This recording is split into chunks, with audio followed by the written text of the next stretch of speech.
Hey everyone, you're watching Ingram Orchids and More, and today we have a really fun educational video for you watching here today about orchid nomenclature.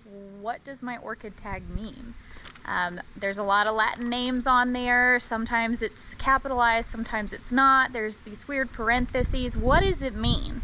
So we're going to talk to you today about what everything means so you can understand the orchid that you're growing a little bit more. So we'll go over some definitions, we'll go over some examples, and drop some knowledge on you. And we had a very special friend and viewer that requested this video. So Arnold, if you're watching, thank you for requesting this, and we hope you do you justice and answer all the questions that you may have. So let's get started.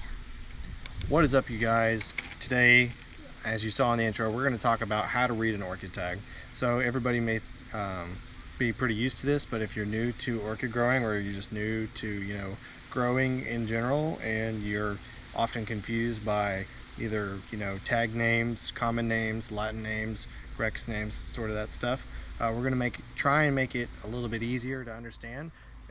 We may not do a good job, we may just add more confusion to you, but we're going to do the best that we can, especially since I remember being a beginner and oftentimes looking at tags and not knowing what it meant, and I had to Google to find out what are the rules and stuff. And you're going to find that there are rules, there are botanical and horticultural rules in place when it comes to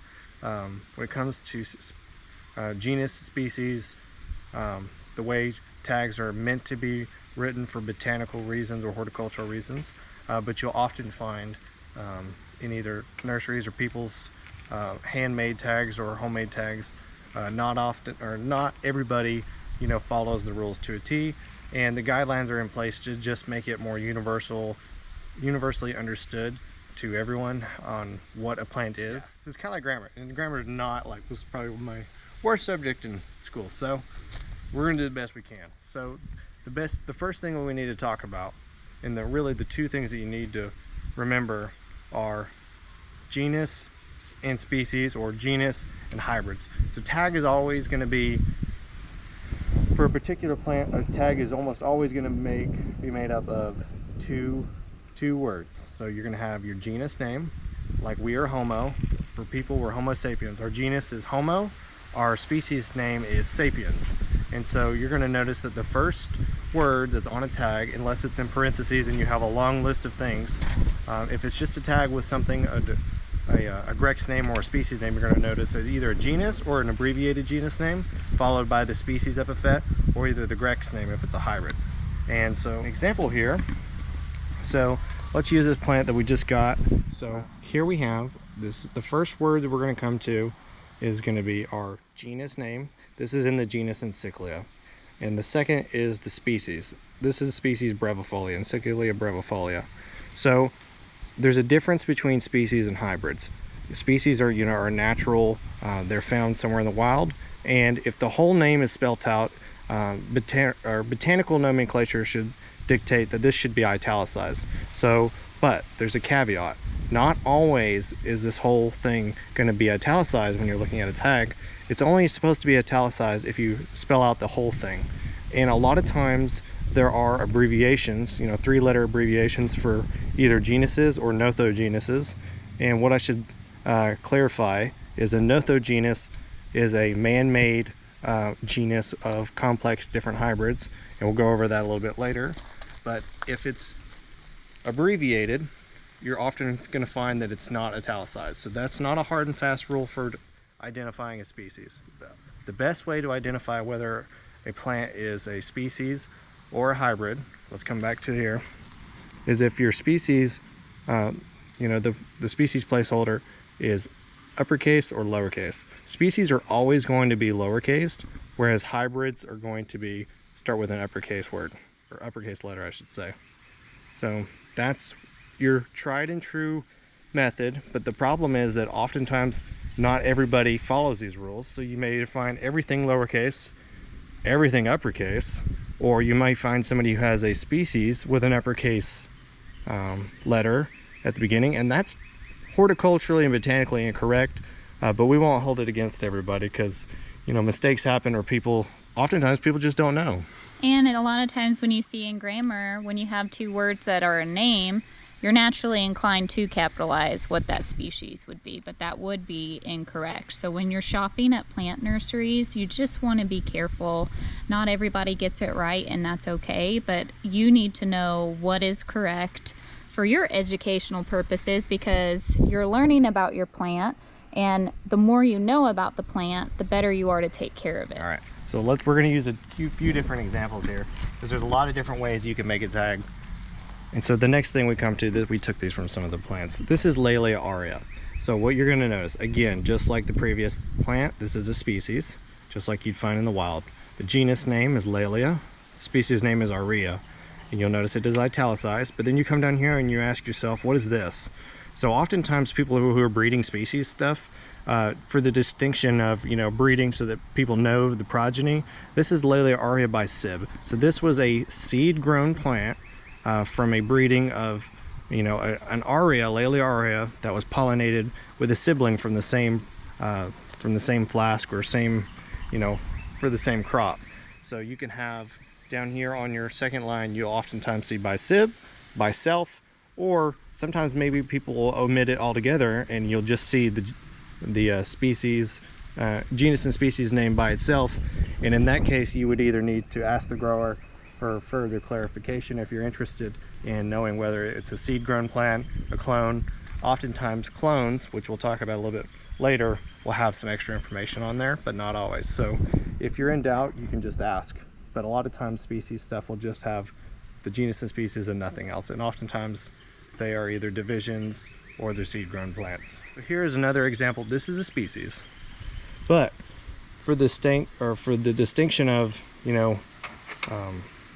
showing what the breeding is, this is an abbreviated sign for Dendrobium, and the species name is Anosmum. Notice the lowercase a, that dictates that is a species. And so here we have in parentheses 4N, that's to dictate that the pod parent was a tetraploid, and this is crossed with another Anosmum tetraploid. So even though you have two different lines here with something on them, this is still a species, because this is a Dendrobium anosmum crossed with a Dendrobium anosmum, and it's separated like this so that growers and breeders know that it was a tetraploid by a tetraploid. And that's what all you really need to know. And you'll know that this was also lowercase, so it's anosmum by anosmum. So this plant is still the species Dendrobium anosmum. So why did they not put the genus on the second line, Tristan? Probably for just space, or for shorthand.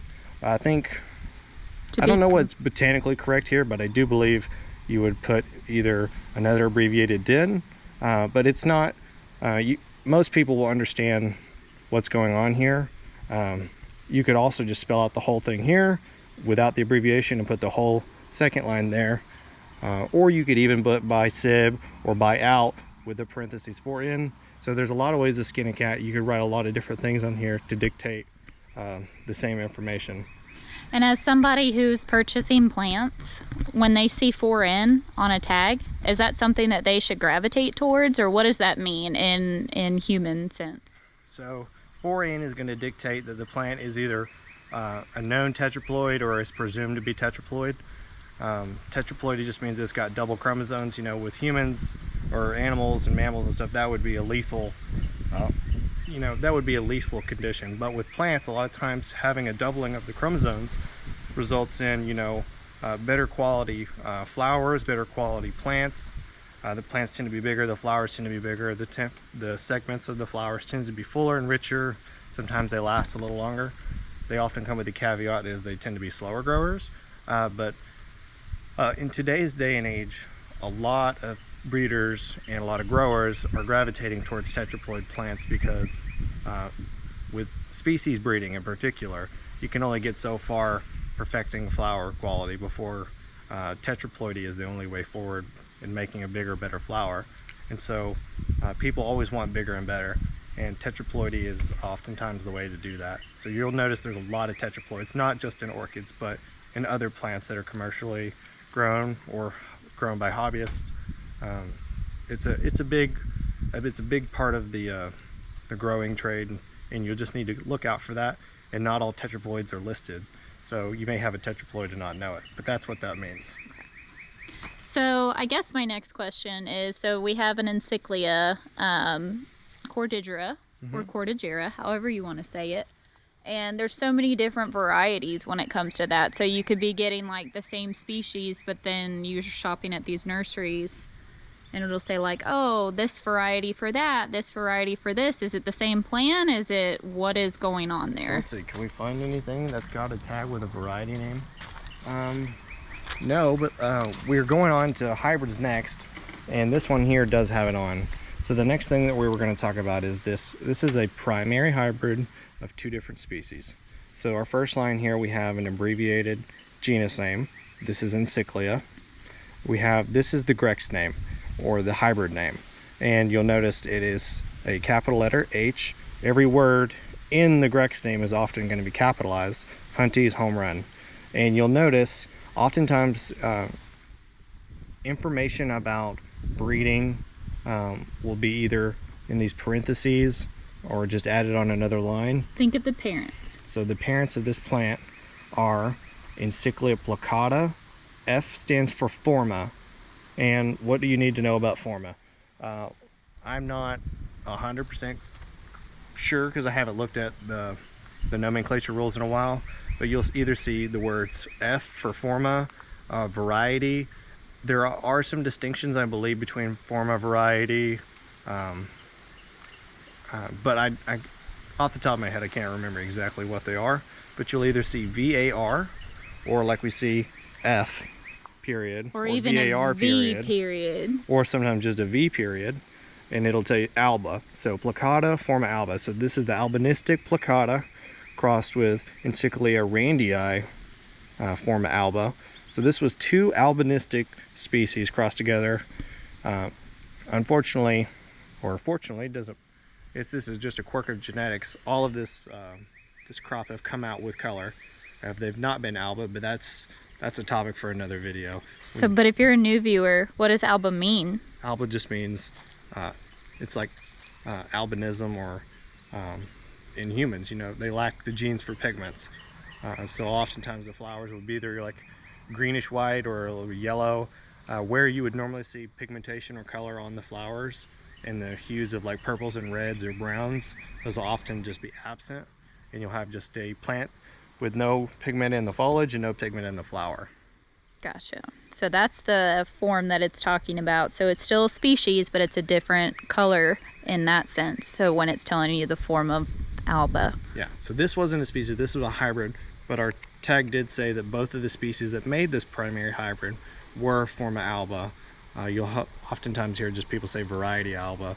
And that's another thing, is I feel like variety is oftentimes used to distinguish a type of plant that, you know, it's not a clone. It's just a plant of a certain breeding or line that has a different distinctive quality in the flower, either the color or something like that, that, you know, separates it slightly from the norm, the typical type species, or the type for the Grex, you know, the normal colorings.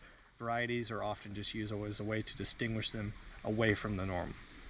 So Encyclia cordillera variety rosea. So I don't have the tag handy, but we have a lot of Encyclia cordillera variety rosea. Rosea just dictates that it's the darkish, you know, chocolatey brown with the magenta colored lip, versus the opposite. Another forma would be either like variety randii or variety Venezuela. You know, there's an argument to be said that they're two separate species, but since they're not botanically or horticulturally distinct yet as separate species, or if they will be in the future, who knows, but that's a way to distinguish those two from one another. Because, you know, oftentimes there can be big differences in the same species or the same Grex, but different varieties. These are awful handwriting. So this is Laelia purpurata, variety Schusteriana. So Schusteriana is a white with just a bright purple lip. There's a lot of Laelia purpuratas. It's a really, really popular orchid. So next here, I have to show you, I hope it has a tag and it's not disappeared, it might actually be gone, is Laelia purpurata variety Carnea. and its tag is gone. But that is this plant here. So this is Laelia purpurata, variety Carnea. Carnea often dictates or distinguishes that the flower is going to have a light, you know, like a flesh colored pink, like a real light pink. It can be darker, but a pink colored lip or pink coloring, that's often used. Carnea, you know, carne is the Latin word for flesh or for meat, and that's oftentimes what it is. It's a very light pink color. So let's recap what we talked about. So let's see another example here. So we have something that is abbreviated. Our genus here is abbreviated. So gram is equivalent to grammatophyllum, and that is our genus. Our species is scriptum, and notice that that S is lowercase. So our genus is grammatophyllum, species scriptum, and then our V, like we were mentioning previously, this stands for variety. So this has been abbreviated because you only have X amount of space on a plant tag, so you're trying to put as much information as possible. So grammatophyllum scriptum, variety leopard, and here in the little parentheses, or I should say an apostrophe technically, is NN. So this is the clonal name, and that stands for Newman's Nursery because they were the ones that created the clone and had it registered. So you can talk more about the cloning aspect. Notice clonal names will always be in those tick marks. In those tick marks. In clone, just clonal or clonal, you'll hear people say variety when they really mean clone, and botanically they should be in those tick marks, and that is to distinguish a genetic individual from another genetic individual. So anything can be a clone. You can say this plant right here, this is a Myrmecophylla thomsoniana variety aurea, and this is a seed grown plant that has never been shown or awarded. So you could give this cultivar Ingram Orchids or something like that. It's just a distinguishing name for a genetic individual that is, you know, genetically different from any other individual from either this species or a hybrid. And oftentimes you'll have to have a clonal name if you're getting your plants awarded. So when you take in plants for judging for awards, how will you know which plant has the award without a name? And so you have to give it a clonal name. It can be a lot of things. There's a lot of, I don't know if there's any restrictions on what you can name it. There are. There probably are, but you can give it your own name, and those go in the tick marks, and that just shows you what that genetic individual is called. We will talk more about the clonal names here in a second, but we'll also talk more about what because we live here in America, we deal with the AOS system. So in that sense, everything is going to be awarded from the American Orchid Society. So let's find some hybrids to talk about because we've been talking a lot about species and the different varieties there. So let's go find some hybrids. All right, you guys, so let's talk about this Latoria type Dendrobium. So the tag says our genus is abbreviated, so this is a Dendrobium. So DEN or D typically stands for Dendrobium. So this says Dendrobium Memoria Sugolan, and because this is all capitalized, we know that this is an officially named cross. So it is not a species because this is capitalized, if we're reading this correctly. And fun fact, anytime you see a tag that says Memoria, somebody named this cross officially in respect to someone who has passed away. So let's talk about this. Let's read it a little bit further here, and I'm going to try and set it down so maybe we can read it a little bit better. But in the parentheses down here, this says Roy Takunaga semi-alba crossed with aberrans. So the genus is still the same for both parents. This is Dendrobium Roy Takunaga semi-alba crossed with Dendrobium aberrans. So this is an official cross, Roy Takunaga, but it's letting you know that that flower was semi-alba. So that is what that first parent is. And then aberrans is an actual species because it is lowercase. So that's one example of a cross there. Right here we have one of Kathryn's favorite Cattleyas. This is Cattleya Brian Wheeler, and I do believe this is just a Cattleya. So there's your abbreviation for Cattleya. The Grex name or hybrid name is Brian Wheeler, and this is a clone with the name Grandson. And we talk about clones. Why do we name a genetic individual? Besides award quality or award purposes, or just keeping track of that, oftentimes plants will be cloned, mass produced via tissue culture, and all of those tissue cultured plants are all going to keep the same name, Grandson. So if you clone this plant, you're gonna have a bunch of things that are called Cattleya Brian Wheeler Grandson. But to get into caveats, there are mutations that often occur with cloning. And a famous example would be Cattleya, George King cultivar, or clonal name Serendipity.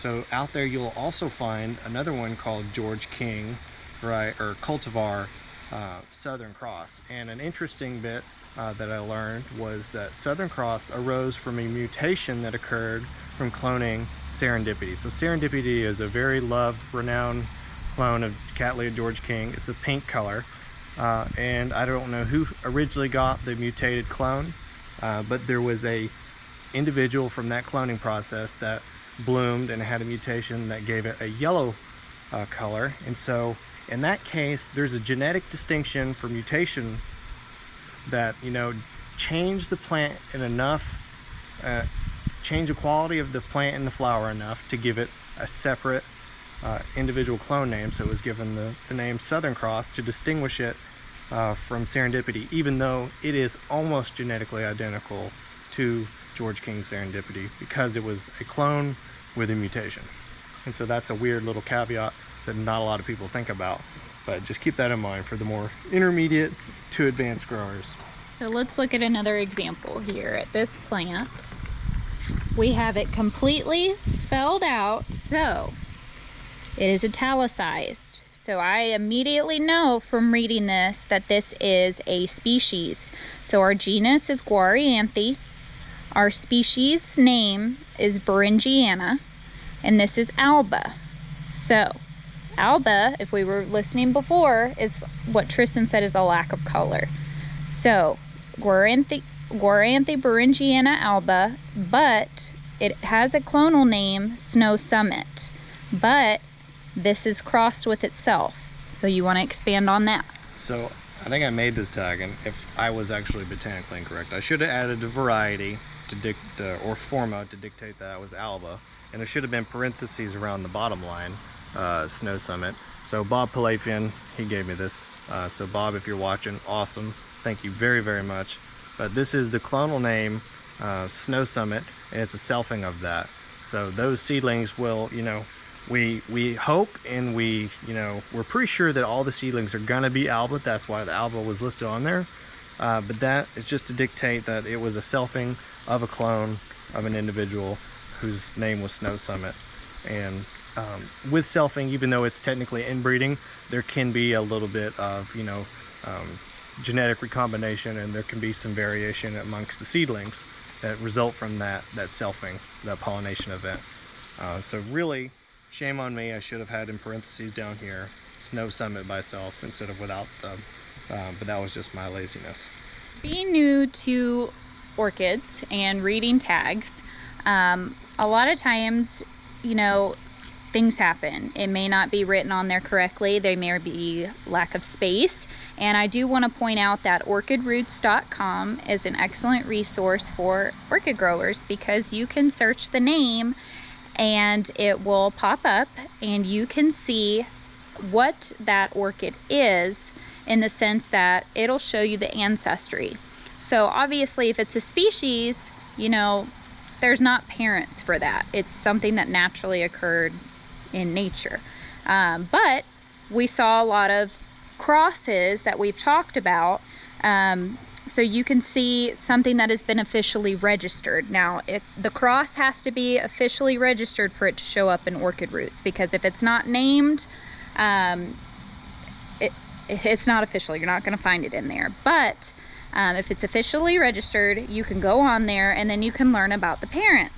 And a lot of times, when you're new to this, you're like, people throw out the vocabulary, pod parent, pollen parent, seed parent, all of this stuff, and there's actually the correct way of putting the parentage on the tag. So I want Tristan to explain this to you because it's confusing and people mention that, and I mean, if you're a regular hobbyist grower, maybe you don't care about that, but if you're trying to learn more about the ancestry and the breeding that goes into what these commercial growers and breeders are doing, it does play a part in what you're trying to learn about that plant. So when it comes to making hybrids, making seedlings, Kathryn mentioned that there's a difference in distinction between a pod parent or a pollen parent. So oftentimes what you'll notice is a hybrid that is registered with the RHS, that is the Royal Horticultural Society. They are the world's leading horticultural authority on nomenclature and naming hybrids. And so RHS is where you register your hybrids, and a new hybrid that is made by an individual, it'll be registered with the pod parent first, followed by the pollen parent. And no matter which, if somebody remakes that hybrid using different, vice versa, they use let's just say Tampensis by Encyclia Guadalupe, just because it's on my mind. So I believe, actually I don't know for sure. Let's say Tampensis was the pod parent and you pollinated it with Encyclia Guadalupe. So it's going to be registered with the pod parent being at Tampensis, but if somebody remade that hybrid with Encyclia Guadalupe as the pod parent and Tampensis as the pollen parent, that is still going to retain the same Grex or the same hybrid name as the original registration. Just because you flip them around does not mean you get a new hybrid out of that. It's still, for all intents and purposes, the same hybrid or the same Grex. But what's important is when it comes to nomenclature on your tag. So if you're breeding or you're looking at a new tag at a nursery, let's say I have this Plantio tag just because it's handy here. To be botanically or horticulturally correct, the pod parent is always going to be listed first. So this is a seedling of Cattleya warneri, cultivar Pink Perfection with its award information, crossed with Cattleya warneri, Orchid Eros Picotee. So this is your pod parent and this is your pollen parent. And you ask, why does it matter? Well, even though they would retain the same Grex or hybrid name if you flip-flopped them and remade it, oftentimes, or at least it seems so, I don't know if this is fact or just anecdotal evidence, but it seems to be that the pod parent matters. You seem to get more traits in the progeny from the pod parent than you do the pod pollen parent. When you remake them vice versa, you tend to get a little bit different results. That may just be anecdotal. That's what I've been told. That's what I've seen. It seems to be correct, but it does seem to be, there's a distinction between seedlings that are made with one pollen parent versus the other, like I said, if you flip them around. So breeders often want to know that, and so the correct way to write the tag is pod parent, the seedling parent, or that makes the pod with the seed, and the pollen donor on the second line, or followed by the pod parent. And oftentimes people will just remake tags and they'll flip them, and it may not be a big deal for the average hobbyist, but for people who are breeding, they want to know that information. And to be correct, you want the pod parent followed by the pollen parent. Do you guys want to see a pregnant orchid? Let's go look. Because he's talking about a pod parent, and that's going to be a Prager's orchid, so pregnant. So hence the pod. So in one of our first videos about orchid seed pods and volunteers, we talked about this Squaranthe Beringiana, and we have some seed pods here. So we know that this is Big Mama, right? This is Beringiana crossed with another Beringiana, but it's an outcrossing, and so this is our pod parent. The pollen was donated from a different Beringiana from a different genetic pool. So she's got a lot of pregnant bellies, I guess. Thank God us humans only have one, but you can have lots and lots of babies. Right. And so another thing that she hinted at, let's go outside and we're going to look at an example. We're going to talk about hybrids and naming hybrids. Let's go out there. All right, so a little while ago we talked about Grex names or hybrid names and registration. We talked about the RHS, or the Royal Horticultural Society, in Britain or the UK, wherever it is, they are the world's authority on names for new hybrids of that have been registered. They are the world's authority just to make things easy and universal. And so we talked about, so you may ask, who gets to name a hybrid? How does that work? So breeding new hybrids, this is something that's very interesting in the world of up and coming orchid breeding. You want to cross, or people make new hybrids that have never been done before, at least never registered, searching for something new and spectacular, or just something new and interesting. So if you try and hybridize and you're successful breeding either two different species or two different hybrids, or a species and a hybrid, or whatever it is, if that cross has never been made or never been registered, then the person who made the hybrid originally, and if you make the hybrid, you have to bring it to flowering size, and then you are the one with the authority to register that new hybrid. So you have to do it with RHS, and there's a nominal fee for it. It's real small, but that person has the rights to name that hybrid. So, but there's a caveat. People oftentimes, or at least a lot of breeders, will make a lot of hybrids, and oftentimes they don't want to either pay the fee or do all the paperwork to make or to name all those hybrids, or some of them just don't care. And so oftentimes you'll find people get a word on plants that haven't been registered yet, and if they do their due diligence to reach out to the original breeder and ask for permission, or either ask them to register the plant, you are required to do your due diligence to either seek out the original breeder, or if it's unknown, do your best to track them down, and after so long, I forget what the rules are, you'll be allowed to register. So another thing that can happen is if the original breeder allows you or gives you permission to name the new hybrid in their behalf, that can happen as well, as long as you have either verbal or written permission explicit from the original breeder. An example here, so I did not make this. This is a hybrid. Beth Lamb, she made this hybrid, and this is Cattleya Brazilian Angel crossed with Guarianti Iraniaca. And Beth allowed me the great honor of registering it and giving it a name, and so I got to register this. It's the only thing I think I've registered. Well, no, that's not true. I've registered two now. But I gave this one the name Florida Wildfire because it's such a beautiful red flame-colored flower. At least most of them have been. But Beth was the original breeder. She gets the rights to name it, but she said that, she gave me permission to name it because I may have been one of the first to flower it. So thank you, Beth. But the original breeder is allowed to do that. You can give permission to allow somebody else to name it on your behalf, but you still got to go through the RHS and fill out the forms, pay the fee, and so that you can create a new registered hybrid. Okay guys, so we talked about the breakdown of how to read the tags, but the last part, which is normally put on the very end of the tag, is the award that a plant has been given.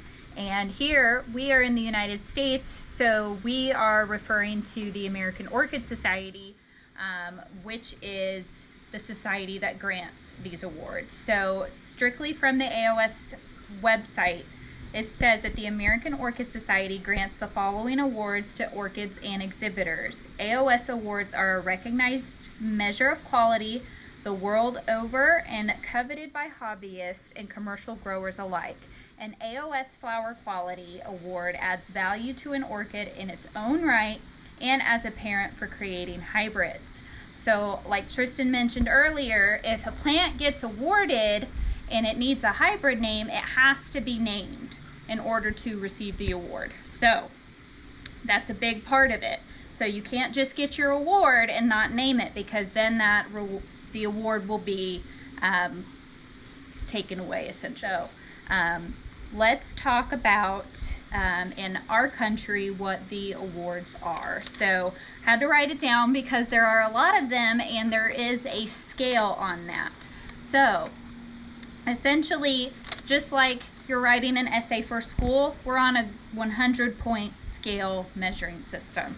So with the lowest, we're going to talk about an HCC. So when you see HCC/AOS, at the end of a tag, that is a highly commended certificate, and that is a plant that has been awarded something that is scored in between a 75 and 79th percentile.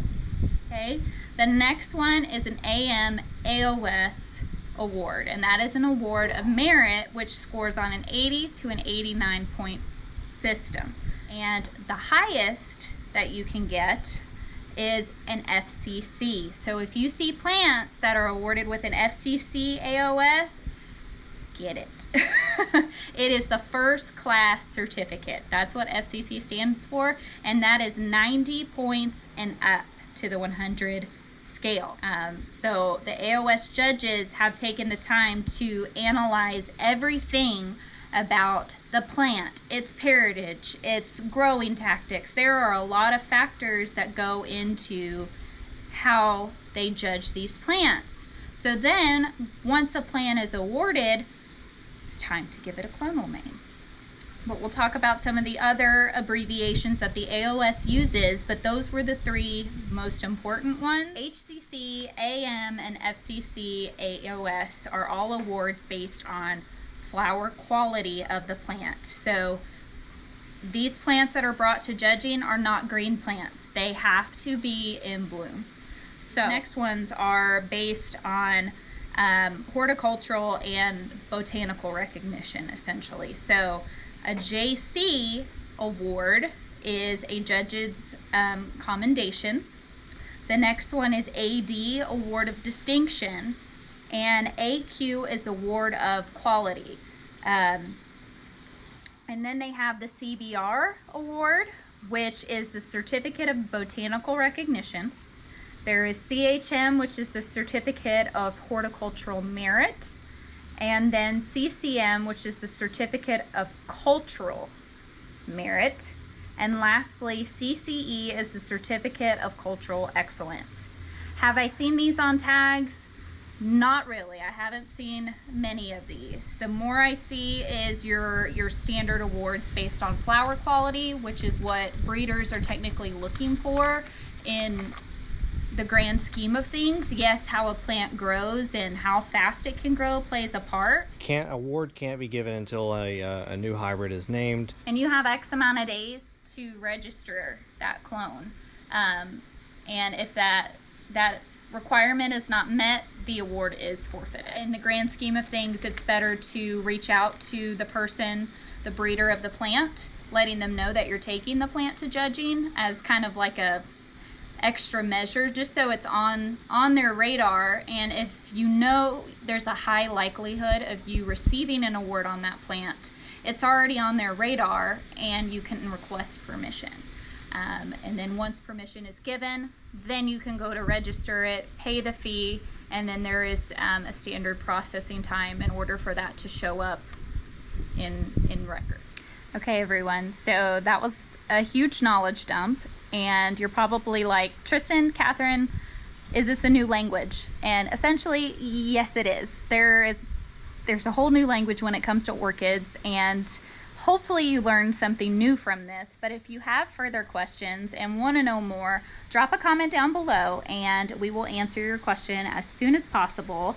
But let us know something that you learned from this video. What did you know this already? Did you learn something new? Did we leave anything out? You know, we're not perfect, and we don't judge our own. We don't ever take our plants to judging, so the awards stuff we're not real familiar with. You know, we had to look that up, but you know, we may have left something out when it comes to nomenclature or been wrong about it. So if we did, we're sorry for getting it wrong. We did our best, but you know, if we left something out that we thought we should have talked about, well, we're sorry, but maybe you can add on and give some corrections down in the comments. But that's what our experience is. And again, we're in the United States of America, so if you are in a different country, tell us a little bit about the awards in your country. Tell us about what goes into that, and let us know if you have any awarded plants, or do you actually grow species, or do you just grow hybrids? I want to know that in the comments down below. But as always, we appreciate you guys for watching our channel, and we look forward to hearing from you soon. give a like, and don't forget to subscribe, and we will see you in the next video. Bye guys. P.S. When you're shopping at plant nurseries, put the plant tag back in the pot or the mount where you found it, or else all of your babies will be born naked. Don't take the tags out of the pots. We see you. If you want to read the tag, lift it up slightly, read the tag, push it back down into the pot, or ask somebody for assistance. There's nothing worse than a plant that has no tag, because you can't sell a plant that ain't got no tag, and then nobody knows what it is. And we have to make tags, so put that stuff back. Thank you so much. We still love you. Bye-bye.